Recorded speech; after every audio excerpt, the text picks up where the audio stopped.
Sisingeleli Africa, Maluparadisu Pondolayo, Izwahimitana Soyetu, Kosi Sigelela China, Lusapolwayo, Murena Buluka Sichama Saesu. Septième école et septième représentation de l'âme humaine. L'autruche. Kano. Sogone. Il y a ici une notion de l'amour.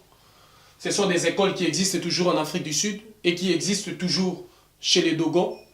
Kano Sogone, qui existent toujours chez les pays Haoussa. Aujourd'hui, certaines personnes qui sont rentrées dans cette école à la manière occidentale ont parlé par exemple de la politique d'autruche, la politique de la chaise vide. Donc vous voyez, ce sont des principes enseignés dans des écoles initiatiques. Mais nous, ce n'est pas cette politique-là et cette notion-là que nous avons retenue de l'autruche. Dans l'école des hommes autruches, seront enseignés certains principes que vous allez comprendre à nos enfants qui seront les dirigeants et les leaders de demain. Donc, 24e école et 24e représentation de l'âme humaine, c'est les hommes autruches, c'est dans cette école-là. 8e représentation de l'âme humaine et 8e école, c'est le varan d'eau, donc femelle. Là-bas, nous avons vu le varan des terres. Ici, c'est le varan d'eau, femelle. On l'appelle aussi kumbi. On l'appelle aussi mbambi. Mais aussi koro. Les varans d'eau femelle, kumbi, mbambi, koro. Ici, il y a les hommes, disons les femmes varans. Les femmes varans. Le varan d'eau, makumbi, qu'on dira ici. Mbambi. Les oreilles qui écoutent tout et les yeux qui découvrent tout. Mère, la tendresse de toutes les mères. C'est ici qu'on apprendra ces choses-là. Et c'est lui qui est aussi, à la fois, quand on ajoute la tendresse de toutes les mères, quand on rajoutera l'homme, qu'on appellera immortel, incréé, ineffable. Et quand on ajoutera l'enfant, on dira la forme de tous les enfants. Donc, ce sont des choses que vous verrez progressivement. Voilà le Varando Kumbi, 8e représentation de l'âme humaine et 8e école. 9e école, c'est la panthère. J'ai dit que j'enseignerai cette école à la fin. Mais là, je suis en train de vous donner justement l'ordre parce que nous étions d'ailleurs ici.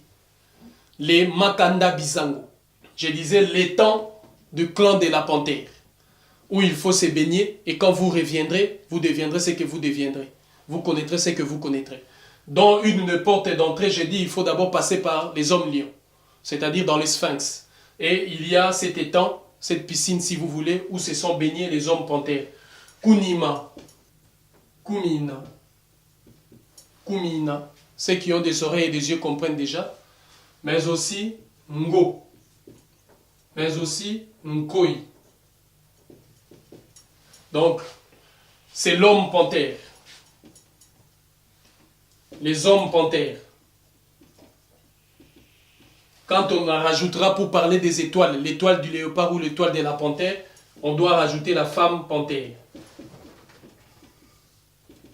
Qui nous fera 48 pour notre calendrier astronomique, Manaka Obatala.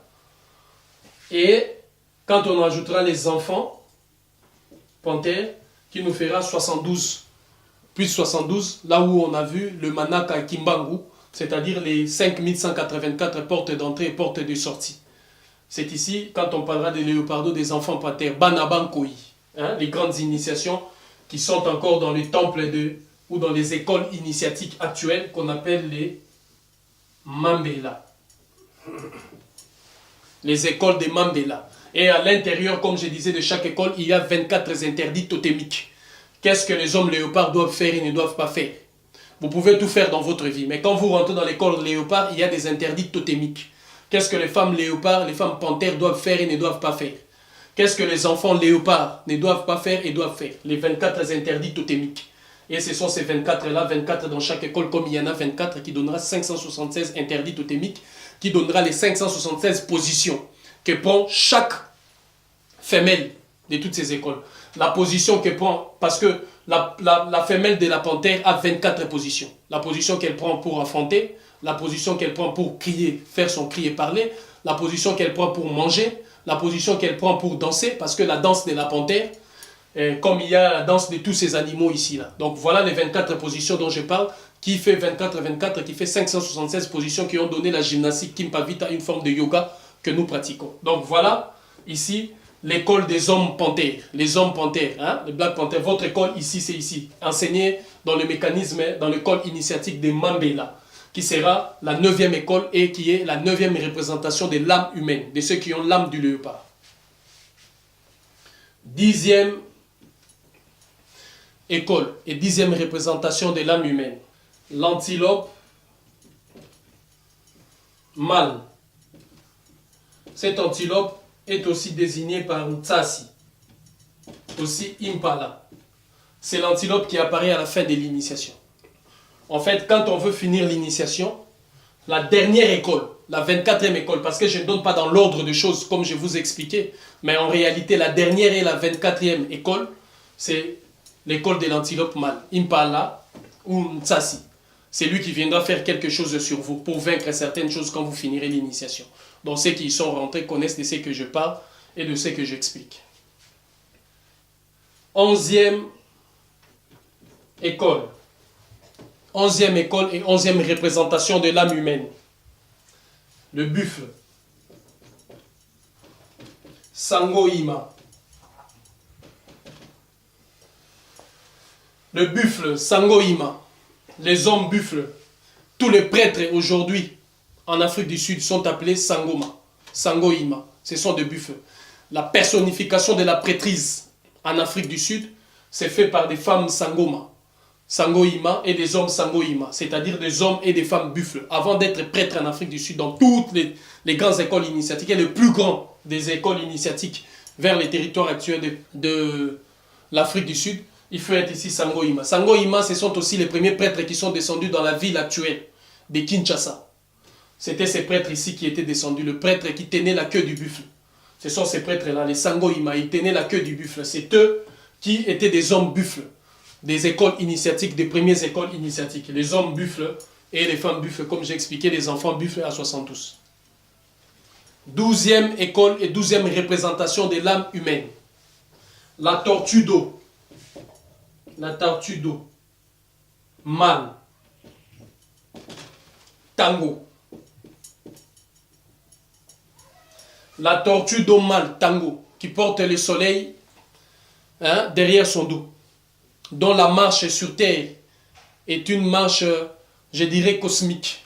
La marche de tortue d'eau. Mais ici, on parle d'abord de la tortue d'eau.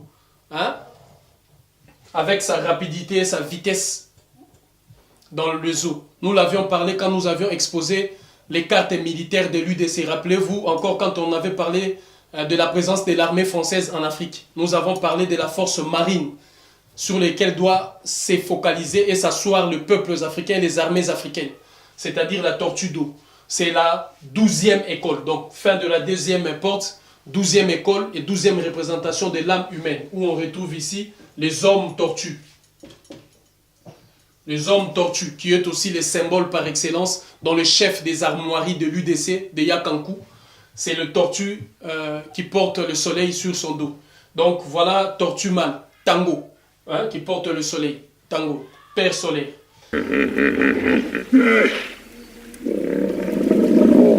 Dans la troisième porte, donc on commence 13e école et 13e représentation de l'âme humaine. L'oryx. L'oryx femelle, appelé aussi Kedaba. Personnification et symbole de la fidélité. L'oryx femelle, Kedaba, c'est la 13e école et 13e représentation de l'âme humaine. On trouve ici les femmes oryx.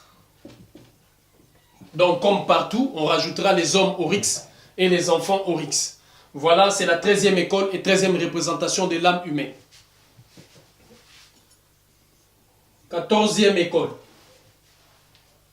14e école et 14e représentation de l'âme humaine. C'est le chien de brousse. Wengo. Simbiliki. Wengo. C'est le chien de brousse.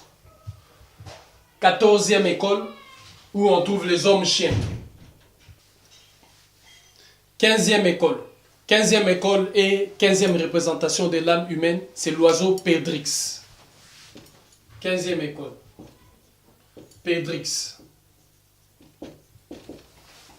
15e école et 15e représentation de l'âme humaine. Gora. C'est cet oiseau ici. Et il est la personnification de tous les oiseaux que vous connaissez, des rapaces, des oiseaux volants.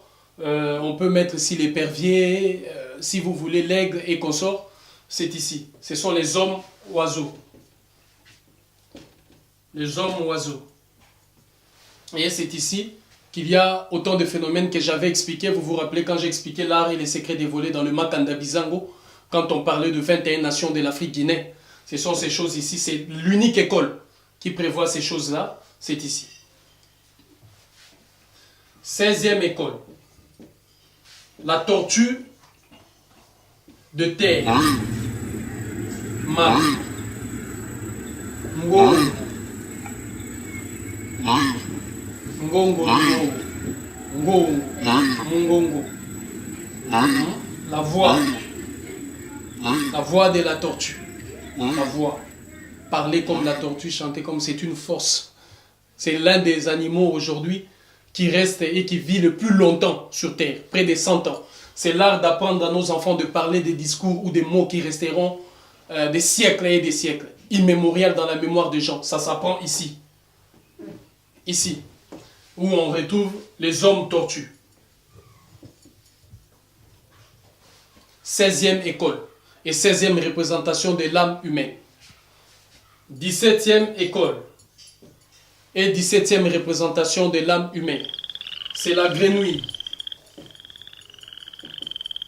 Ntsosi. Ntsonsi. Ntsosi. C'est la grenouille. C'est la représentation de la puissance protectrice, matriarcale. Il est aussi la personnification du tambour sacré, qui rappelle au rassemblement. Mais ici, certains des grands héros sont sortis aussi ici. Parce que c'est la véritable protection maternelle. Donc des génies maternels, les génies de votre lignée maternelle souvent, quand il y a ça dans votre famille qui sont ici, et c'est eux qui remplissent les places publiques parfois, et qui sont symboles véritables de la protection. Hein? La grenouille Ntsosi, c'est ici. Les hommes, on retrouve ici les hommes grenouilles. Donc quand on mettra femme grenouille, on parlera de l'étoile de la grenouille. Là, on rentrera dans l'astronomie. Quand on parlera de l'homme, l'enfant et l'enfant grenouille, 72, on parlera des 5184 portes d'entrée et de sortie dans notre univers, départ la grenouille, c'est-à-dire départ des lignées maternelles. Donc voilà ici cette école qui est aussi la représentation de l'âme humaine. 18e école. Pour finir la troisième porte, 18e école et 18e représentation de l'âme humaine, nous avons la girafe femelle, qu'on appelle aussi Congo ou Kanga, Bikanga, Congo. Alors Congo voudrait dire aussi partenaire du léopard. Lorsqu'on parlait du partenaire du léopard, Ngo c'est les léopards. Ceux qui ont donné le nom de la République démocratique du Congo et qui ont donné le nom du royaume Congo ne faisaient pas allusion au léopard, mais ils faisaient allusion au partenaire du léopard. Et le partenaire du léopard, c'est la girafe. Je pense que Les premiers girafes, quand vous regardez les léopards, ils ont quasiment la même peau et le même dessin sur leur corps. Les premiers d'entre eux. Ces léopards-là, on faisait allusion à la girafe. Congo, partenaire du léopard. Donc il y a beaucoup de métaphysique et beaucoup d'explications là derrière que l'on laisse, mais c'est dans cette école-là qu'on apprendra la plupart de ces choses. Et c'est la meilleure, je dirais même. Et pas la meilleure, mais si vous voulez, c'est elle qui incarne la notion de l'école. Hein, qui permet aux dirigeants d'être à la hauteur de vue de beaucoup de choses et de certaines choses. L'étroitesse, d'éviter la réflexion étroite. D'être, si vous voulez, qui soigne aussi l'hypertension. C'est ici que sortent des médecins, par exemple, qui soignent de l'hypertension et de l'hypotension. Donc c'est dans ces mécanismes-là, quand vous avez vu beaucoup des Africains et des initiés africains soigner l'hypertension et l'hypotension, c'était avec ces techniques-là. C'est l'ordre des mariages, c'est beaucoup de choses dans cette école-là. D'où on parle des hommes girafes, de la femme girafe aussi, dont l'aisance et l'esthétique étaient incomparables. Ce sont des femmes qui, quand elles s'habillent en bijoux et en vêtements, elles sont sublimement belles. Et l'élégance de la démarche de la girafe. Donc voilà, c'est ici qu'on apprendra ces mécanismes-là, parler comme la girafe, les mécanismes de la beauté de la girafe. C'est cette école-là dans laquelle doivent entrer nos enfants. Rappelez-vous, nous avions dit dans une de nos vidéos que notre organisation avait puisé dans une matrice de 24 jours et 24 mois, un calendrier de 24 jours et 24 mois, dont une année fera 576 jours, qui va régir aussi les calendriers civils, économiques. Et c'est dans ces calendriers-là, parce qu'il y a beaucoup de notions, vous voyez, dans ces écoles-là économiques. Dans quand je vous parle du lion, vous voyez qu'est-ce que ça peut de la girafe, vous voyez qu'est-ce que ça peut donner. Donc, ce sont ces mécanismes-là. Et ces écoles-là sont aussi les représentations de l'âme humaine. Donc, voilà, on a fini la troisième porte, quatrième et dernière porte.